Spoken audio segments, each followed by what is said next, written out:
Bonjour tout le monde, je m'appelle Marinette. Beaucoup de gens pensent qu'après que le Seigneur Jésus a été cloué sur la croix et qu'il est ressuscité d'entre les morts, il était déjà devenu un corps spirituel glorieux et était monté au ciel. Par conséquent, au retour du Seigneur, il devrait apparaître et œuvrer dans son corps spirituel ressuscité. Alors il demande: pourquoi Dieu doit-il s'incarner à nouveau en tant que Fils de l'homme pour faire l'œuvre du jugement dans les derniers jours? On sait tous qu'à l'ère de la grâce, le Seigneur Jésus est apparu et a œuvré en s'incarnant en tant que Fils de l'homme, pour interagir avec les gens, pour vivre avec eux et pour exprimer la vérité afin de les guider. Finalement, il a été cloué sur la croix pour prendre sur lui les péchés de l'humanité en tant que sacrifice d'expiation pour l'homme. La meilleure façon pour Dieu d'apparaître, de faire l'œuvre de la rédemption et de servir de sacrifice d'expiation était de s'incarner. Non seulement Satan a été humilié, mais Dieu a aussi gagné la gloire. Il est clair que le choix de Dieu d'œuvrer en s'incarnant était entièrement basé sur les besoins de l'œuvre. Il n'a pas déterminé la manière de son apparition selon les notions et l'imagination de l'homme. Alors, pourquoi Dieu doit-il s'incarner à nouveau pour faire l'œuvre du jugement dans les derniers jours? Ça aussi, c'est basé sur les besoins de l'humanité corrompue. L'humanité corrompue a besoin du salut du Dieu incarné. L'œuvre de Dieu pour sauver les gens n'est pas aussi simple que les gens se l'imaginent. Ce n'est pas comme s'il lui suffisait d'exprimer pleinement la vérité, puis que les gens n'aient qu'à lire les paroles de Dieu par eux-mêmes, se rassembler pour échanger et les pratiquer et en faire l'expérience. Ça ne donnerait aucun résultat. Il y a un processus concret pour chaque étape de l'œuvre de Dieu, et chaque étape implique de nombreux détails.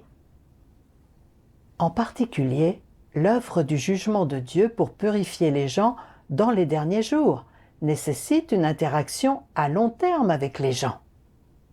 Dans ce processus, il exprime la vérité de manière ciblée pour juger et exposer les gens selon les différents états corrompus ainsi que la rébellion et la résistance qu'il révèle. Ça exige aussi que les gens fassent l'expérience de diverses épreuves et de divers épurements qui les révèlent. Tout cela exige que Dieu s'incarne et vive parmi les gens pour faire son œuvre. Par conséquent, le Dieu incarné doit avoir une humanité normale. Ça lui permet d'interagir facilement avec les gens et les gens peuvent vivre de manière libre et libérée devant Dieu, sans aucune contrainte, en parlant librement et en agissant naturellement, tout comme ils le font quand ils interagissent avec les autres.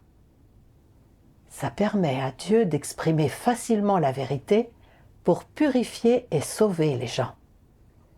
S'il apparaissait sous la forme d'un corps spirituel, cela rendrait l'interaction avec les gens difficile. Pensez-y. Si le corps spirituel de Dieu devait soudainement apparaître devant les gens, comment se sentirait-il? Ils seraient terrifiés et paniqués. Interagir avec l'Esprit de Dieu une ou deux fois laisserait les gens dans une peur constante.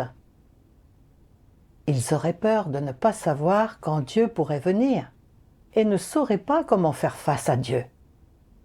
Alors, dites-moi, est-ce que l'œuvre du salut pourrait obtenir des résultats si Dieu venait en tant que corps spirituel pour la faire? Ce serait impossible. Si le cœur des gens tremblait de peur et qu'ils étaient remplis d'effroi, sur la défensive et fuyants, ils seraient incapables d'ouvrir leur cœur à Dieu. Comment Dieu pourrait-il alors exprimer la vérité pour sauver les gens? De plus, devant son corps spirituel, les gens n'auraient absolument aucune notion.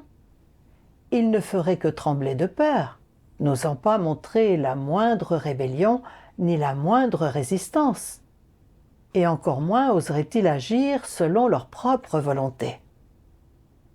Dans ce cas, les tempéraments corrompus des gens seraient cachés et ne pourraient pas être purifiés. Ça prouve que, pour sauver les gens, il ne serait pas propice que Dieu œuvre en tant que corps spirituel. Cependant, quand Dieu s'incarne en tant que personne ordinaire, il est plus facile pour lui de faire son œuvre. Quand les gens voient que Christ est une personne ordinaire, il est facile pour eux de se rapprocher de Dieu et de lui ouvrir leur cœur. Et quand Dieu exprime des paroles pour exposer les gens, il est également facile pour eux de l'accepter. Alors, si Dieu s'incarnait sous la forme d'une figure exceptionnelle ou d'une personne célèbre, est-ce que ce résultat pourrait être atteint? Les gens auraient l'impression que Dieu est hors de leur portée, et ça créerait une distance entre eux et Dieu. Mais si Dieu s'incarne en tant que personne ordinaire, les gens peuvent s'approcher de Dieu, parler avec leur cœur, et tous les tempéraments corrompus qu'ils ont peuvent être révélés. Ça permet aussi d'exposer facilement toutes les notions et l'imagination qu'ils peuvent avoir. De cette façon, il est pratique et facile pour Dieu d'exposer et de juger les gens. Par conséquent, dans son œuvre des derniers jours, Dieu doit s'incarner en tant que personne ordinaire. L'image de cette chair ne peut pas être trop exceptionnelle. C'est seulement ainsi que les gens seront disposés à interagir avec Dieu tout comme ils interagissent avec une personne ordinaire. Ils seront libres dans leurs paroles et leurs actes, et ils pourront simplement et ouvertement parler à Dieu avec leur cœur. De plus, devant le Dieu incarné, la rébellion et la corruption des gens peuvent aussi se révéler naturellement. À travers le jugement, l'exposition et l'émondage de Dieu, les gens seront prêts à se repentir devant Dieu, à lui exprimer leur détermination et à donner leur cœur au Dieu concret. Une fois que les gens comprendront pleinement la vérité, ils pourront se soumettre au Dieu concret dans leur cœur et adorer le Dieu concret. Ceux qui gagnent la vérité pourront parvenir à être d'un seul cœur et d'un seul esprit avec le Dieu concret, à aimer Dieu au plus haut point et à se soumettre jusqu'à la mort. De cette façon, le Dieu incarné peut rendre complet et gagner un groupe de personnes. Tout comme le dit Dieu Tout-Puissant. Quand Dieu œuvre dans la chair, en réalité, il combat contre Satan dans la chair. Quand il œuvre dans la chair, il fait son œuvre du domaine spirituel et rend réelle sur la terre toute son œuvre dans le domaine spirituel. Celui qui est conquis est l'homme qui lui est rebelle. Celui qui est vaincu est l'incarnation de Satan. Bien sûr, c'est aussi l'homme qui est en inimitié avec lui. Et celui qui est finalement sauvé est également l'homme.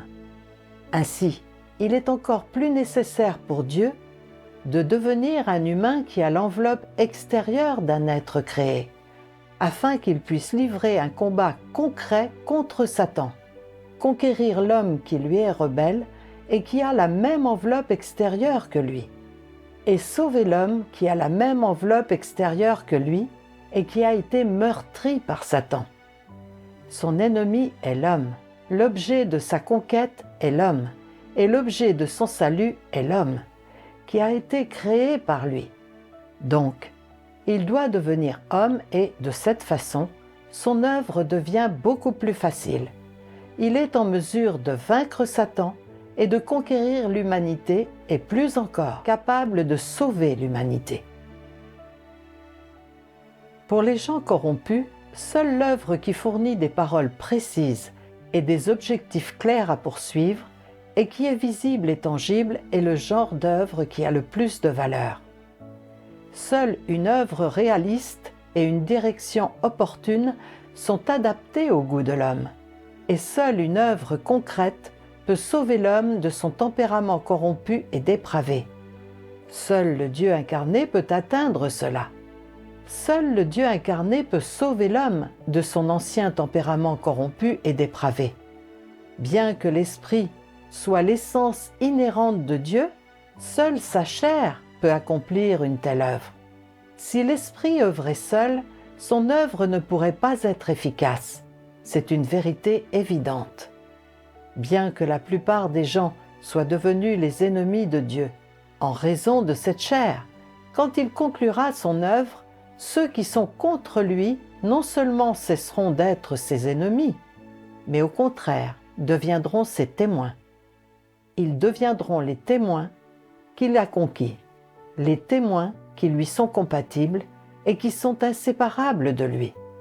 Il fera en sorte que l'homme connaisse l'importance de son œuvre dans la chair pour l'homme, et l'homme connaîtra l'importance de cette chair pour la signification de l'existence de l'homme, connaîtra sa valeur concrète en ce qui concerne la croissance de la vie de l'homme, et plus encore, saura que cette chair deviendra une fontaine vivante de vie dont l'homme ne peut supporter d'être séparé.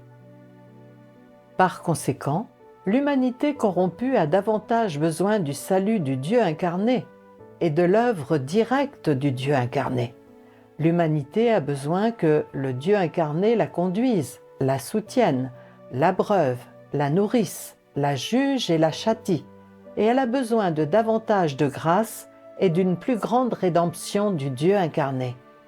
Seul Dieu dans la chair peut être le confident de l'homme, le berger de l'homme, l'aide très présente de l'homme, et tout cela démontre la nécessité de l'incarnation aujourd'hui et dans le passé.